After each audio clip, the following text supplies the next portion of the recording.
Hoy en Mata Innova veremos el momento de una fuerza. Antes que Newton formulara sus leyes fundamentales, el hombre ya tenía conocimiento de las propiedades de la palanca.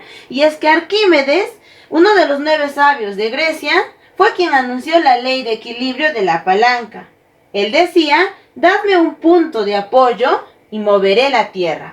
Lo que veremos el día de hoy es el momento de una fuerza, y veremos que cuando hablamos de una palanca, los elementos que participan en ella es la fuerza que siempre forma 90 grados con la palanca o con el objeto, la distancia que se emplea desde la fuerza hasta el centro del objeto, y el centro del objeto en este caso denominado con O. Para hallar el momento de una fuerza debemos de tener en consideración la siguiente fórmula. La siguiente fórmula que habla la fuerza que se aplica desde el punto de O por una fuerza, ¿no?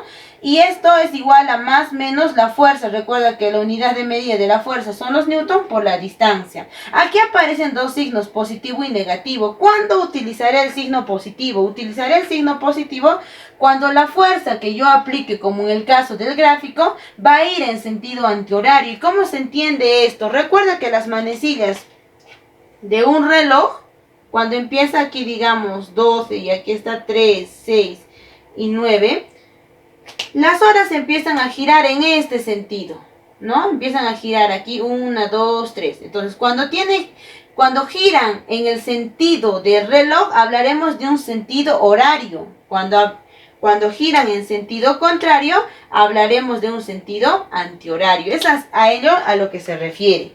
Ahora, cuando la fuerza es aplicada en sentido antihorario, utilizaremos el signo positivo, y cuando las fuerzas sean aplicadas en sentido horario, utilizaremos el signo negativo. Este tema es fácil, así que empezaremos con los ejercicios. Me pide en la figura hallar el momento respecto a O debido a una fuerza. ¿Qué debemos de recordar? Para hallar el momento de una fuerza, diré entonces el momento de la fuerza aplicada en el punto O por una fuerza. En este caso la fuerza es igual a 5 newtons. Entonces dice, vamos a utilizar el signo más o el signo menos. ¿En qué sentido se aplica la fuerza? En este sentido. La palanca va a girar en este sentido. Entonces ese es un sentido antihorario. Por lo tanto, utilizo el signo más. Más por la fuerza. Me dice, ¿cuánto es la fuerza? La fuerza es 5 newtons. Eso multiplicado por ¿quién? Por la distancia. Recuerda que la distancia que vamos a utilizar es la distancia desde el punto donde se aplica la fuerza hasta el centro de la palanca. Y entonces, ¿cuánto será la distancia? Recuerda que el total dice 6 metros y la diferencia aquí es 2. Si restamos 6 menos 2, tenemos la distancia en esta parte. Entonces diremos que la distancia desde donde se aplica la fuerza hasta el centro es igual a 4 metros. ¿De dónde? De la diferencia del total menos este pequeño espacio. Entonces lo que vamos a utilizar en este caso son esos 4 metros. Para dar mi respuesta diré entonces que la fuerza que se aplica sobre este centro por una fuerza de 5 newtons es igual a 20 newtons por metro. Entonces ese es el momento que se aplica. Esa es mi respuesta.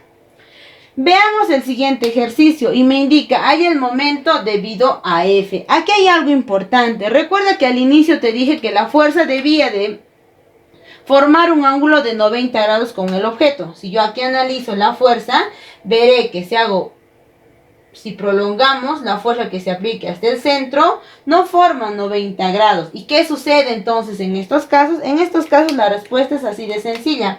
Me pidió a mí hallar la fuerza que se aplica, o el momento que se aplica hacia el punto del centro por una fuerza de 6 newtons. Y en este caso, ¿cuánto es? Siempre que tengas y observes este tipo de casos, dirás que la fuerza, el momento de la fuerza que se aplicó es igual a 0. Entonces, en estos casos, cuando no forme 90 grados, vamos a decir que la respuesta es igual a 0. No olvides que para resolver estos ejercicios y colocar bien el signo, debes de considerar que cuando está en sentido antihorario utilizarás el signo más, y cuando está en sentido horario utilizarás el signo negativo. Puedes guiarte con las agujas en el sentido en que giran las agujas del reloj.